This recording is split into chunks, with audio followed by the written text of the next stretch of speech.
Hello बच्चों, इधर पे दिया हुआ है the x intercept of the tangent at any arbitrary point of this curve.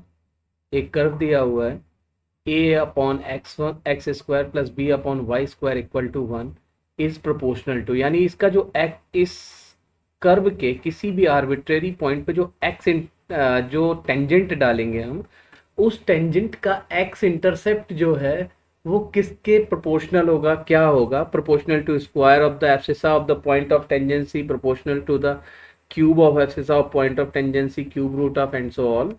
तो चलो भाई, इसमें सबसे पहले एक आर्बिट्रेरी पॉइंट मान लेते हैं हम। Let the point x1 comma y1। अब x1 कॉमा y1 अगर हमने मान रखा है तो x1 कॉमा y1 पे हमें स्लोप भी निकालना पड़ेगा इसका, तो इसको हम डिफरेंशिएट करते हैं। डिफरेंशिएट करने पे आएगा -2a upon x cube -2b upon y cube y dash equal to 0।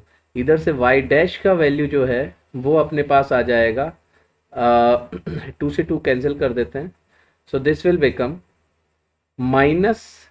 -ay³ upon bx³। और अगर हम इसको x1 को y1 पे निकालना चाहते हैं तो वो आ जाएगा -ay⁴ अपॉन bx⁴। ठीक है ना? ये हो गया किसी भी आर्बिट्रेरी पॉइंट पे इसके टेंजेंट का स्लोप। अब चलते हैं इसकी इक्वेशन निकालने पे। टेंजेंट की इक्वेशन क्या होगी? तो that will be y minus y1 equal to minus of ay⁴ upon bx⁴ x minus x1, right? अब पॉइंट आता है, इसको कैलकुलेट करना है। तो फर्स्ट ऑफ ऑल हमें ये देखना है कि इसका एक्स इंटरसेप्ट क्या होगा। एक्स इंटरसेप्ट मतलब क्या होता है? एक्स इंटरसेप्ट मतलब होता है y इक्वल टू 0, राइट? तो हम y इक्वल टू 0 रख देंगे तो इसमें आ जाएगा माइनस में y1 equal to minus of ay⁴ upon bx⁴ x minus x1। Okay, इधर से एक y1 कैंसिल हो जाएगा, माइनस भी कैंसिल हो जाएगा, अपने पास बनेगा कितना? bx⁴ equal to ay⁴ x minus x1। Okay, तो इधर से अपना जब सॉल्व करेंगे तो आएगा bx⁴ minus minus minus plus ax1y1² equal to ay1² x।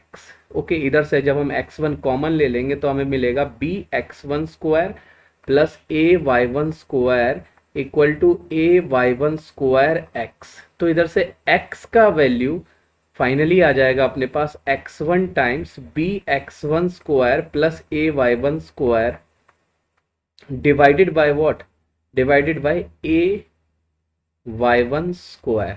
अब पॉइंट आता है bx1² प्लस ay1²। देखो x1 और y1 इस कर्व पे थे तो इस कर्व को भी सेटिस्फाई करेंगे ना।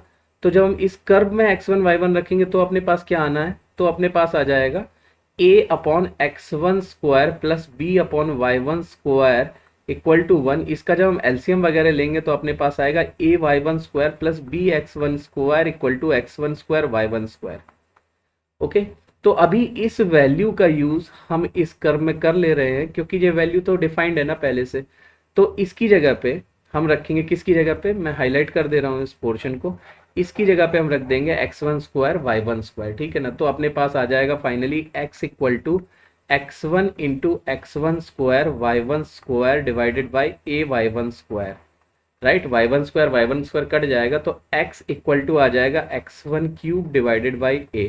यानी x जो है वो किसके प्रोपोर्शनल आया? x जो है वो आया cube of abscissa of the point of tangency. Cube of abscissa of point of tangency. Point of tangency क्या था भाई? पॉइंट ऑफ टेंजेंसी यही तो था। तो इसका एब्सिसा क्या है? x1। x1 के क्यूब के प्रोपोर्शनल आया ना, तो हम बोलेंगे कि सी ऑप्शन इसका करेक्ट है। I think you got my point. Best of luck.